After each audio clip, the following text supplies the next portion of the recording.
Bonjour, que nous réserve le Bitcoin? C'est ce que nous allons voir dans l'analyse du jour. Mais avant de commencer, n'oubliez pas de vous abonner, de mettre un petit pouce bleu et de laisser un commentaire. Alors aujourd'hui, comme d'hab, on ira faire un petit tour du côté du Bitcoin, de l'Ethereum et on ira voir des petits altcoins et même un actif sur les marchés traditionnels. Donc on va pas perdre de temps, on va se diriger vers la cryptomap du jour et comme on peut le voir, le Bitcoin recorrige un petit peu de nouveau. La plupart des altcoins le suivent à part, comme d'habitude, 2-3 petits altcoins dans leur coin, avec LDO qui nous fait 5%, BIM 3% et PP plus 2,2%.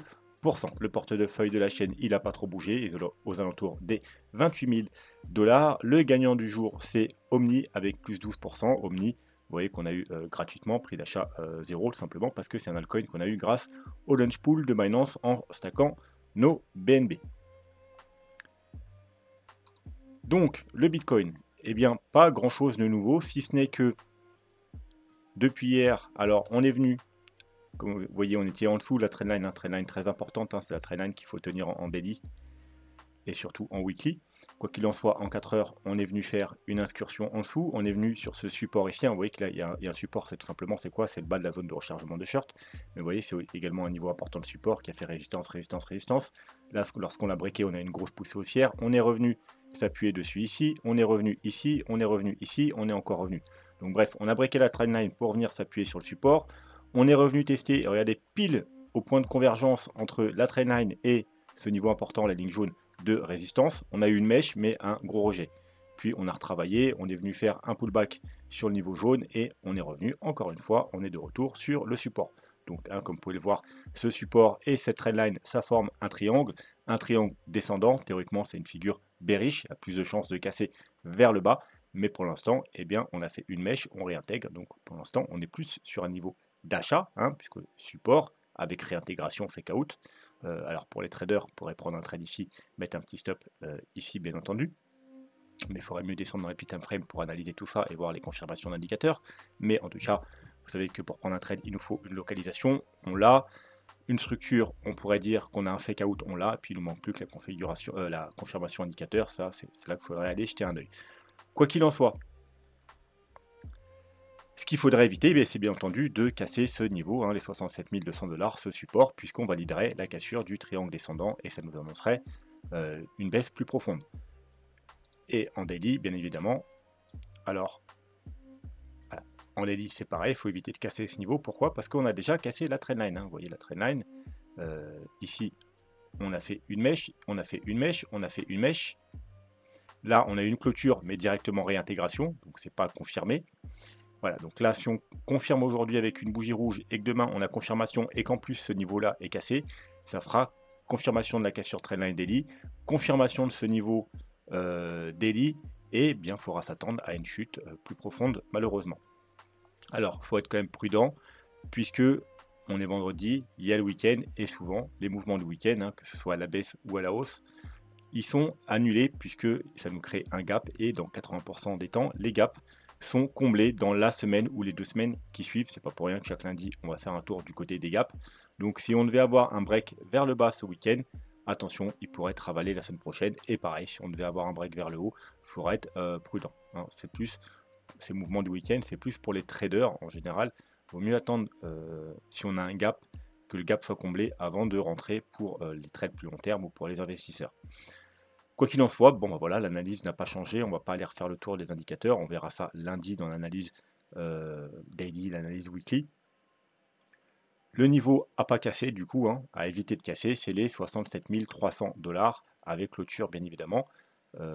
Voilà, pour ce week-end, il faudrait éviter de le casser, mais comme je vous ai dit, les week-ends, même si on le casse, ça pourrait réintégrer la semaine prochaine, mais en tout cas, ce serait mieux d'éviter tout simplement de le casser.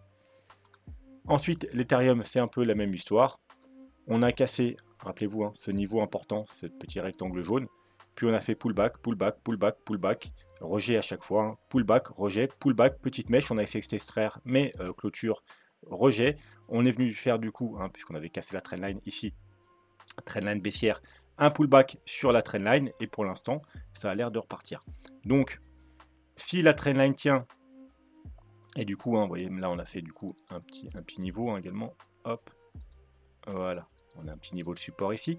Donc si la trendline est ce niveau de support, donc je dirais les 3725, ça tient et qu'en plus on arrive à réintégrer eh bien, ce niveau, vous voyez qu'également, hop, en gros on pourrait dire qu'on a une sorte de mini range ici, hop là, on a un mini range ici.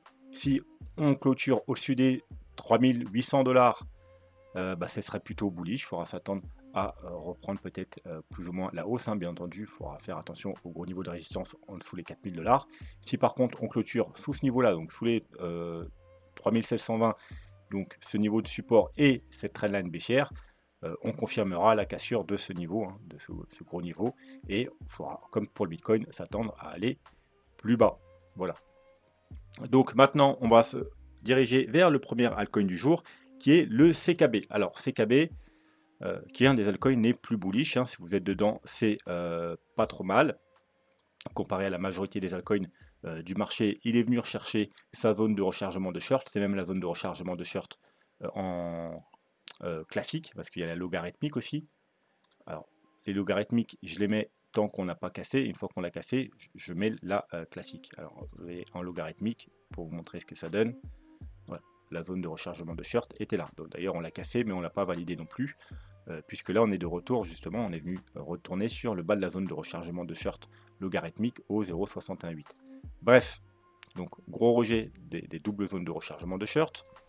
Quoi qu'il en soit, cet altcoin, ça fait un moment qu'on ne l'a pas analysé. Je vous avais donné le point d'achat parfait ici, hein. Vous voyez, on avait vu une trendline, vous avez dit cassure de trendline, puis pour valider cassure de cette résistance, c'est un très bon niveau d'achat au mois d'octobre, au 0,03. On est venu casser, et puis on a fait plein de pullbacks dessus. Vous voyez, on a fait plein de pullbacks sur le niveau là, et vous avez eu du mois d'octobre au mois de janvier pour acheter ce coin au 0,03. Ça veut dire que jusqu'au plus haut, on parle de 1000%, et à l'heure actuelle, encore 420%. Ensuite, pour ceux qui avaient loupé ce point d'achat, il y avait une deuxième opportunité ici, hein, vous voyez ici, ce niveau important également, c'est en quelque sorte la validation de ce range, de cette accumulation, de ce W weekly au 0,05. Voilà. Donc, et ensuite, on est allé tout droit, hein, quasiment, hein, depuis ici, on est allé quasiment tout droit jusqu'à la zone de rechargement de short, et il n'y avait pas vraiment de moment pour rentrer par la suite, du moins en toute sécurité. Alors maintenant, qu'est-ce qu'on a? On a un niveau ici, puisque vous voyez, sur la montée, là, on n'a rien. On n'a rien créé, on n'a pas de support ni rien. Donc c'est ce qu'on appelle un déséquilibre de marché. Attention, contrairement à ce qu'on veut vous faire croire, les déséquilibres de marché ne sont pas forcément comblés, du moins pas dans l'immédiat. Ça veut dire qu'on pourrait venir le combler seulement au prochain bear market, hein. C'est-à-dire que ça pourrait continuer à monter, aller faire des nouveaux plus hauts, et seulement au prochain bear market, on viendrait corriger tout en partie ce déséquilibre de marché. Mais il pourrait aussi, si on va très très haut, eh bien, ne jamais être comblé tout simplement. Il y a des gens qui vous font croire que tous les déséquilibres de marché sont liés à être comblés. C'est totalement faux, hein, de temps en temps. Quand surtout un altcoin il est assez récent et qu'il a un gros départ, eh bien, de temps en temps, bah, les déséquilibres de marché ne sont pas comblés. Donc on n'est pas obligé de venir combler ce déséquilibre. Quoi qu'il en soit, on a un niveau de support ici, hein, vous voyez. Hop, on va zoomer un peu. Vous voyez la résistance, support, support, support, support, support, support, résistance, support, résistance, support. Bon, on a un niveau, hein, voilà, un petit niveau ici, aux alentours des entre les 0,1 et les 0,11. Donc, si on va plus bas, ce serait le niveau à surveiller. Pourquoi? Alors, par rapport d'un point de vue héliotisme, on est un peu dans le même scénario que le Bitcoin. Ça veut dire, on est probablement, alors déjà je vous rappelle, hop, je vais en profiter, tac tac, allez, si vous êtes nouveau ou si ce n'est pas encore fait, hein, allez absolument voir la vidéo sur les vagues d'Elliott, ici, à voir absolument, il y a plein de vidéos intéressantes à voir, et la toute première, c'est la vidéo sur les vagues d'Elliott, ça vous permettra de comprendre ce que je raconte quand je parle d'héliotisme, mais également ce que les autres youtubeurs ou les autres analystes racontent quand ils font des analyses liées sur les vagues d'Elliott. Voilà. Et puis si vous voulez soutenir la chaîne, très important, puisque c'est une toute petite chaîne, donc ça a besoin de soutien, là il y a les liens d'affiliation vers toutes les plateformes que j'utilise personnellement, soit pour trader, soit sur investir, donc sur les crypto. Et si vous voulez vous diversifier, et c'est extrêmement important de se diversifier, c'est pour ça qu'en général, en fin de vidéo, j'essaye toujours de caler un actif traditionnel, enfin quand on m'en a demandé l'analyse. Et c'est très important, donc une des meilleures plateformes pour se diversifier et investir sur les marchés traditionnels. Alors contrairement à son nom Trade Republic, c'est uniquement pour l'investissement. Voilà, c'est Trade Republic, pour moi c'est une des meilleures plateformes, surtout pour les débutants, très simple, très peu de frais, voire pas de frais du tout si vous investissez en investissement programmé, et avec pas mal de petits avantages, une carte bleue, etc. etc. Bref, pour en revenir à ces KB. Donc, on est potentiellement, comme sur le Bitcoin, dans une vague 1, une vague 2, une... Elle n'a pas pris ma vague 2. Une vague 2, une vague 3 qui est potentiellement pas encore finie, puis ensuite on aura une 4 et une 5 pour aller beaucoup plus haut. Donc, et là on serait dans une... Alors, je vais recadrer ma vague 2. Hop, hop, hop. On serait donc du coup dans cette fameuse vague 3, et comme pour sur le Bitcoin, on serait dans une... Tac, tac, tac. Alors, soit 1 en flat, alors c'est pas grave, on s'en fout, c'est pas très important. On serait dans une 4, voilà, une sous-vague 4, qu'on va mettre d'une autre couleur. Hop, voilà. On serait dans une sous-vague 4. 1, 2, 3, 4, 5 pour finir cette vague, et puis ensuite on aura la 4, et puis la dernière vague pour finir le bull run. Voilà, bon, maintenant ceci étant vu, on va soulager le graphique. Hop, vous avez compris le truc. Donc si on est dans une 1, 2, 3 et 4, et bien tout simplement on va voir où on en est, et là on va mettre forcément, vu le pump, on va mettre le Fibo en logarithmique, sinon ça n'a aucun sens. Ouais, donc je pense qu'il est déjà en logarithmique. Voilà, il est déjà en logarithmique. Et vous pouvez voir qu'on est parfaitement venu chercher les 0,382 qui sont la target principale d'une vague 4.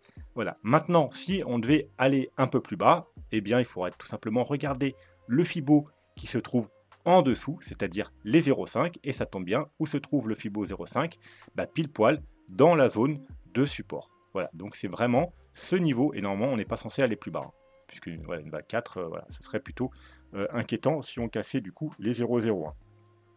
Donc, le niveau à regarder, si on doit aller plus bas, c'est celui-là. Les 0,1 au 0,11. Il y a notre Fibo 0,5. Il y a notre gros niveau de support. Et on n'est pas censé aller plus bas. Maintenant, comme vous avez vu, on est déjà venu chercher les 0,382. Donc, on va peut-être pas aller plus bas. Voilà, c'est peut-être 1, 2, 3, 4 est peut-être terminé. On est peut-être en train de commencer tout doucement à construire la vague 5 pour finir la vague 3. Et ensuite, on aura une plus grosse correction de vague 4 et une dernière pour finir le bull run. Donc, est-ce le moment d'acheter ou de vendre? Bah, bien évidemment, un crypto qui a un pump comme ça et qui est déjà venu rechercher sa zone de rechargement le short est moins intéressante que certains altcoins qui sont encore beaucoup plus bas. Mais on a tellement peu d'altcoins bullish, c'est toujours bien aussi d'avoir des altcoins qui sont plutôt bullish. Et on a fait quand même une belle correction, hein, puisqu'on depuis le top là, on a hop, quand même baissé de 63, puis on est encore à plus de 50% par rapport au top. Donc, oui, et on est potentiellement, hein, selon le scénario, dans une vague 4. Donc oui, ça peut être un niveau intéressant d'achat. Maintenant, il faudrait quand même avoir des petites confirmations. Donc, qu'est-ce qu'on peut avoir ici? Alors, qu'est-ce qu'on pourrait avoir ici? Bon, on peut voir déjà hein, qu'on a un petit niveau dessus, un petit niveau intermédiaire ici, hein, important. Le niveau qu'on est actuellement, vous voyez, hein, qui a fait résistance ici, résistance, résistance, support, support, support. Hop là, support, hop, une petite mèche, on réintègre. Là, on l'a cassé, résistance, résistance, résistance. Voilà, là, on est en train de le travailler. Donc, ce niveau-là, bien entendu, on peut voir quand on délie, on peut le casser, réintégrer, casser, réintégrer. C'est un niveau à regarder plus en 3 jours, voire en weekly. Voilà. Vous voyez, qu'en weekly, une mèche, là, on clôture, réintégration. Donc, il faudrait récupérer ce niveau en weekly à une belle clôture, voire une bougie de confirmation, c'est-à-dire les 0,016. Si on arrive peut-être même le voir en 3 jours, ça peut être pas mal aussi. Vous voyez qu'on n'a pas de double clôture, on n'a pas de bougie de confirmation en 3 jours, on a une bougie, on réintègre, une bougie, on réintègre, une bougie, on réintègre. Voilà, on n'a pas, ça peut se voir aussi en 3 jours si vous voulez être un peu plus agressif. Donc si on avait une confirmation au-dessus et une bougie de confirmation, ça peut être pas mal. Et à l'inverse, si au contraire on a une clôture et une bougie de confirmation sous, donc c'est 0,016, il faudrait s'attendre à aller se diriger vers ce niveau-là, et au contraire, sinon reprendre la hausse. Il n'y a pas vraiment de trendline, hein. Il peut y avoir peut-être une mini trendline court terme comme ça. Ouais, pas très belle, mais bon. Si vous voulez vraiment chercher une trendline, hein, vous en trouverez toujours. Mais voilà, elle est pas super belle. Donc je dirais que si vous voulez un niveau de sûreté, on a un autre niveau ici intermédiaire. Vous voyez qu'on a un niveau ici intermédiaire. Hop. Voilà. Si vraiment vous voulez un niveau de confirmation, bah, ça peut être ce niveau-là, c'est-à-dire les 0,018. Voilà, celui-là qu'on a travaillé pas mal. Si vous voulez valider vraiment, attendre la validation, et eh bien voilà, 0,18, ça peut être là, la confirmation. Et là, il y a des chances que si on casse ce niveau, on se redirige au moins pour un rebond, hein. Ça peut être seulement pour aller chercher la zone de rechargement de short, hein. Ça ne veut pas dire qu'on va aller to the moon, hein. Mais on aura au moins probablement un joli rebond pour aller chercher, alors hop, on va enlever le logarithmique là du coup, nos zones de rechargement de short à court terme, hop, qu'on va mettre en orange. Et bien entendu, dans cette zone, il faudra être très prudent, ce sera surtout pas le moment de faire des achats, parce qu'on sera dans une double zone de rechargement de short, hein. La zone de rechargement de short globale et intermédiaire, hein. Donc entre les 29 et les 32, hein, ceux qui prend un trade par exemple, ce sera le moment de prendre des profits. Voilà. CKB, CKB, CKB. Alors, il est sorti en en 2020. Alors, l'offre totale est égale à l'offre en circulation, mais comme vous pouvez voir, alors à vérifier toujours, des fois, CoinMarketCap se plante, mais bon, en général, ça c'est plutôt bon. Il a une offre illimitée, hein. Ça veut dire que c'est un jeton inflationniste, un peu comme une monnaie traditionnelle. Ça veut dire qu'il y aura des jetons qui vont sortir à l'infini à volonté.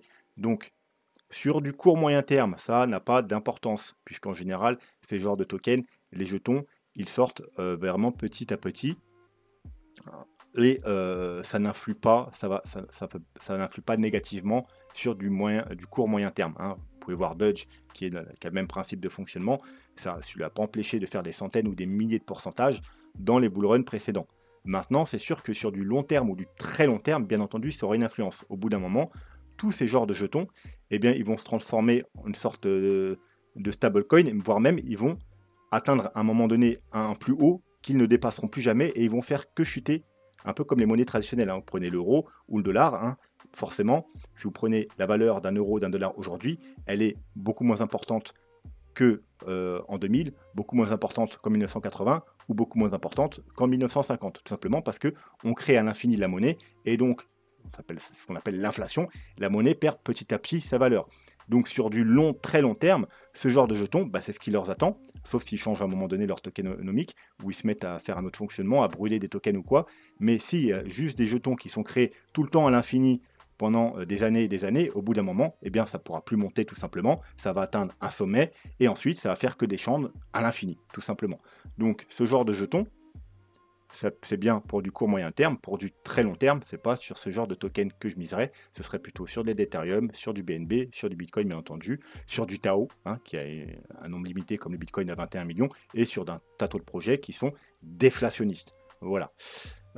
Sinon, il est 114 au market cap, donc il est déjà bien placé, mais il est encore, si vraiment c'est un bon projet et que pour vous, il peut aller dans le top 20, eh bien, il a encore une marge de progression quand même assez importante. Et il est disponible sur pratiquement toutes les plus grosses plateformes. De ce côté-là, il n'y a pas trop de problème non plus. Voilà, on va pouvoir passer à Brock. Alors, j'essaie d'alterner un petit peu, vous voyez, mettre un token plutôt connu, qui c'est dans le top 200, et puis un autre beaucoup moins connu. Alors, en l'occurrence, celui-là, il est beaucoup moins connu. Mais voilà, de temps en temps, en étudiant les tokens moins connus et beaucoup plus loin dans le classement, on peut tomber, pourquoi pas, sur des petits pépites. Alors, c'est pas forcément le cas de celle-ci, mais en tout cas, c'est le jeton qu'on va voir aujourd'hui. Donc, Brock, alors je connaissais même pas du tout, hein, donc voilà, c'est pour ça que j'aime bien aussi des fois découvrir. Donc, il avait plutôt une structure intéressante au départ, hein, on en avait une petite croissance assez régulière, assez bien construite. Et puis, donc, on a formé une belle trendline haussière, hein, depuis août 2023 jusqu'à avril 2024, donc pratiquement un an, il nous a fait cette petite structure. Mais voilà, on a cassé la trendline. Donc voilà, forcément, c'est plutôt négatif. On est venu chercher quoi? Eh bien, vous voyez que là, on a un niveau intéressant, cette ligne jaune de résistance pendant une semaine, 2 semaines, 3 semaines, 4 semaines. On l'a cassé support, support, support, support. Ça nous a entraîné un rebond. Et là, on vient à nouveau la tester. Et là, vous voyez, en direct, on vient de faire une petite baissière et on est en train de... Bon, bref, on est de retour sur ce gros niveau de support. Alors, bien entendu, on est en weekly, hein. Donc là, on est en train d'essayer de le casser, mais c'est du weekly, hein. Donc, on peut le casser, ça n'a pas de problème. En daily, en 4 heures, tant qu'on n'a pas la clôture weekly et une bougie de confirmation, hein. Si on met en clôture cette semaine ici, mais que c'est directement réintégré la semaine prochaine, au contraire, ce sera très bullish, ce sera un très bon point d'achat. Donc, quoi qu'il en soit, depuis les sommets, il a perdu 76%. Donc forcément, on est sur un niveau d'achat plus intéressant qu'on l'était ici. Mais on a cassé une trendline baissière et on est potentiellement en train de casser un gros niveau de support. Donc là, à l'heure actuelle, certes, on est sur un niveau intéressant, mais c'est risqué. Il vaut mieux attendre des confirmations. Parce que si on break ici, ensuite c'est pareil, hein, c'est comme on peut se diriger vers all-time low, hein, donc on pourrait très bien aller casser les plus bas, et avec ce genre de jetons qui sont très volatiles parce que très peu de volume, vous voyez d'ailleurs, vous pouvez voir avec les mèches, hein, on peut très bien aller partir to the moon, mais partir to the abyss également. Donc, soyez très prudent avec ce genre de token. Donc, on est sur un niveau intéressant. Il faudra juste voir comment il réagit dans les petits time frames. Vous voyez, on va passer en daily. Donc voilà, il faudra voir comment il réagit dans les jours qui viennent. Et s'il réintègre là et qu'il nous donne une petite structure de retournement, des petits W, une petite structure de retournement, des petites divergences RSI ou quoi que ce soit. Et en weekly, si on arrive à reclôturer au-dessus de ces niveaux, alors ce niveau, c'est tout simplement les 0, on va arrondir, on va monter un peu, hein, voilà, on va dire les 10 centimes, enfin c'est un peu plus haut, mais c'est les 9 centimes 50. Eh bien, ce sera plutôt bon signe, ça peut être un bon niveau d'achat, et ensuite, il faudra surveiller, tant qu'on ne revient pas clôturer en dessous ici, c'est bon, et si on clôture en dessous ici, il faudra peut-être sortir le jeton et attendre que repasser au-dessus, ou alors tout simplement le laisser mourir tranquillement dans son coin. Voilà, donc, Brock, il est 1252 au market cap, donc bien évidemment, il y a une analyse fondamentale à faire sur ce jeton. Hein, tout ça. Alors, vous pouvez vous contenter de l'analyse graphique si vous êtes bon, hein, au moins pour les traders ou quoi que ce soit, ou même pour l'investisseur court terme, puisque avec un beau signal, on peut quand même avoir un pump derrière. Mais sinon, si c'est pour du un peu plus long terme, il faut vraiment faire une analyse fondamentale, puisque c'est un token très risqué, il est très loin, il est seulement disponible sur, on va dire, alors Jupiter, vous voyez que je ne connais même pas cette plateforme, et il n'y a rien. Donc sur Bitmark, Bitgate et MEX, bon voilà, ça c'est pas des plateformes inconnues, mais les volumes restent légers, hein, puisqu'il est 1200 et il est 1400, donc bon, ça tient à peu près la route, mais comme vous pouvez voir en termes de volume, on n'est pas très très haut, donc c'est très volatile. Donc effectivement, s'il devait pumper, il pourrait faire un des très gros pumps, hein, comme tous les tokens qui sont en plus de 500 au market cap, mais l'inverse est également vrai aussi. Bon, ce qui est intéressant et ce qui peut expliquer également pourquoi on a eu cette petite montée, mais pas si rapide que ça, puisque vous voyez que c'est une montée un petit peu escalier, mais voilà, grosso modo, on peut même mettre peut-être même, hop là, oui, même petit truc comme ça. On est monté dans une petite falling wedge. Bon, théoriquement, c'est une figure bearish, hein, qui a été validée ici, mais parce que il est sorti, on a dit, il y a un an, et il y a déjà 91% des tokens en circulation. Donc forcément, c'est une mauvaise tokenomique pour les investisseurs au début. Pour ceux qui arriveraient maintenant, c'est mieux, puisqu'il ne reste plus que 9% des tokens à être émis. Donc forcément, il y aura beaucoup moins de pression vendeuse dans les semaines et les mois qui viennent. Donc ça, c'est une bonne chose pour les nouveaux investisseurs. Et si le projet est bon, si l'équipe, ça, il faut vraiment aller voir ça, s'il y a une roadmap, est-ce qu'il prévoit de la lister sur des plateformes plus importantes? Si c'est le cas, s'il devait être listé, alors pas forcément sur Bitcoin, sur Binance, sur Coinbase, mais ne serait-ce que sur des plateformes de second ordre comme KuCoin, Gate.io, etc., effectivement, ça pourrait entraîner une hausse conséquente, un apport de liquidité, etc. Mais ça, il faut aller faire un petit peu de recherche si vous voulez aller investir sur ce genre de token. Si c'est pas pour du trading, si c'est pour du trading, il n'y a pas de problème, hein, vous prenez votre signal et puis vous prenez vos profits. Mais si c'est pour l'investissement, il faut aller faire un minimum. Alors la tokenomique, il n'y a plus besoin parce que voilà, il reste plus rien. Mais au moins une petite analyse fondamentale, voir si l'équipe elle est bonne, voir les réseaux sociaux, voir s'il y a un peu de hype, voir s'ils prévoient de la lister sur des plateformes intéressantes. Et effectivement, ensuite, si on a des confirmations, ça peut être intéressant de l'acheter aux alentours des 9-10 centimes. Voilà. Mais à surveiller attentivement, hein, les clôtures weekly sur ces niveaux. Et pour finir, c'est pas une crypto, c'est tout simplement LVMH. Donc normalement, même si vous n'êtes pas dans les cryptos, dans les marchés traditionnels, vous devez connaître un petit peu cette action. C'est tout simplement Louis Vuitton. Alors, je reviens juste à un... Je sais qu'il y en a qui... Alors, j'aurais dû le dire tout à l'heure avant que la moitié parte. Quand on analyse des altcoins qui leur plaisent pas, il y en a, qui ne suivent pas, eh bien, voilà, ils se disent, bon, c'est bon, allez, moi j'ai eu ce que je voulais, je me barre, je suis pas la vidéo. Mais c'est là que vous allez louper les opportunités. Ouais, par exemple, si la dernière fois, il y a plusieurs mois, quand j'ai analysé CKB, vous avez dit, bon, cette crypto m'intéresse pas, vous avez loupé 1000%, par exemple, parce que vous n'avez pas, du coup, pris note des points d'achat. N'oubliez jamais que les cryptos, c'est pas des Pokémon. c'est pas vos cryptos préférés, etc. C'est vraiment, il faut acheter celles qui ont des bons fondamentaux et également, surtout, sur du moyen et court terme, eh bien, des beaux graphiques, des beaux points d'entrée et qui ont un gros potentiel de croissance. Voilà, revenons-en sur LVMH. Donc, très belle tendance haussière, bien entendu. On a eu une correction ici en 2007-2008, comme à peu près tout le reste du marché. Et puis, on a monté. Et puis là, on a eu quand même un range assez important. Et depuis, vous voyez qu'on a breaké le range, un très bon point d'achat aux 64 $ en 2017. Et on a une très belle tendance haussière. C'est ce genre de tendance haussière, moi, que je recherche sur les marchés traditionnels. C'est ce genre de actif qui m'intéresse, c'est-à-dire une belle tendance haussière et des corrections. Il faut des corrections toujours, hein, un truc qui monte to the moon tout droit, c'est plutôt dangereux. Mais il nous faut moi j'aime les corrections, comme je vous l'ai dit la dernière fois, qui durent pas trop longtemps. Ça veut dire qu'ils vont pas durer plus de 2 ans. Hein. Je n'achète pas un actif pour être bloqué pendant 2, 3, 4 ans dans une correction. Donc là, c'est parfait. Vous voyez on a une belle montée, on a une correction qui dure quelques mois. Hein, on est en mensuel, hein, en mensuel, je précise. On a une belle montée, on a une correction qui dure quelques mois. Une belle montée, une correction qui dure quelques mois. Une belle montée, une correction qui dure quelques mois. Mais attention, ça semble se ralentir. Vous voyez que là, déjà, on avait fait un double M-top, enfin un double M-top, un double top, un M-top, qui a été validé à la cassure FI, et ça vous a engendré cette petite chute. Que là, on a fait un plus haut, mais on n'est pas non plus parti beaucoup, beaucoup plus haut. On a eu une nouvelle correction, et là, pour l'instant, on fait un plus haut, plus bas. Alors, attention, c'est pas encore une tendance baissière. Pour avoir une tendance baissière, il faut faire un plus haut, plus bas, et un plus bas, plus bas. C'est-à-dire qu'il faudra casser ce bas-là.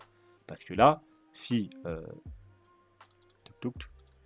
on rebondit là, et hop, et on fait un nouveau plus haut, et bien là, c'était pas un plus bas, hein, puisque tout simplement, pour valider un plus bas, il faut également valider un plus haut. Bon.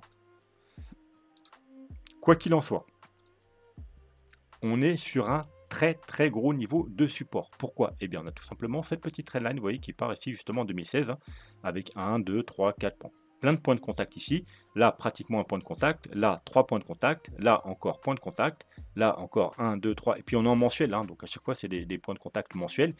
On est de retour sur cette trendline, mais également sur ce niveau de support important qui était le double top. Et puis également qui a joué support ici, et puis un petit peu ici, puis là qui a joué un peu résistance. Donc on est sur un double niveau. Donc on est un très beau niveau de support. Maintenant, il faudra éviter de casser ce niveau de support. Si on casse ce niveau de support, on casse un très gros double niveau de support. On valide en même temps le support horizontal, le dernier top qu'on a eu, double top qu'on a ici, et on valide également la trendline qui dure depuis 2016, donc trendline long terme, c'est en général plutôt mauvais signe quand on casse ça. Donc si on casse ce niveau, les 788, il faudra s'attendre à casser ce plus bas, et du coup on sera potentiellement dans une correction style A, B et puis C par exemple. Hein. Probablement même qu'on ira casser ce plus bas pour aller rechercher. Vous voyez qu'on a un niveau de support là autour des entre les 400 et les 500 $. Si par contre on arrive à tenir ce support, bah, ça peut être un bon niveau d'achat. Il faudrait voir en weekly si on a quelque chose hop, qui nous permettrait de... Alors vous voyez, tac, tac, tac, 1, tac, 3. Bah, on n'a pas grand chose à se mettre sous la dent, hein. On n'a pas grand chose malheureusement.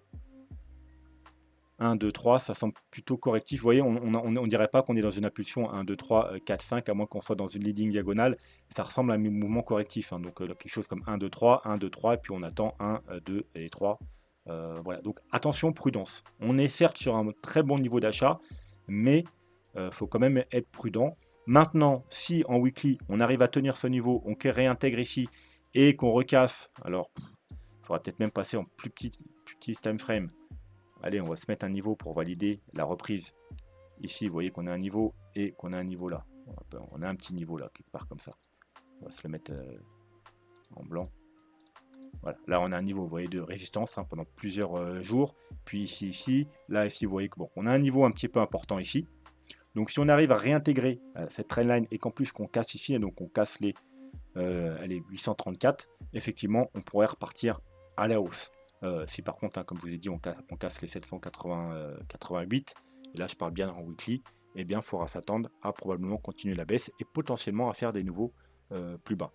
Donc On est sur un niveau de support, attention, hein, parce que vous voyez que là, on a un top, enfin même un double top, un top légèrement plus haut, pour l'instant un top un peu plus bas, on peut être sur une distribution, hein. Attention, attention. Donc si on vient casser là, voilà, la distribution peut-elle s'enclencher, on va sûrement aller retester ce niveau-là, voire même, comme je vous ai dit, aller chercher le niveau de support qui se trouve vers ici, le niveau de support suivant. Donc, faut être prudent quand même sur LVMH, mais pour l'instant, on est sur un gros support, hein, donc pour l'instant, il n'y a aucune validation baissière, hein, je vous rappelle quand même. Hein.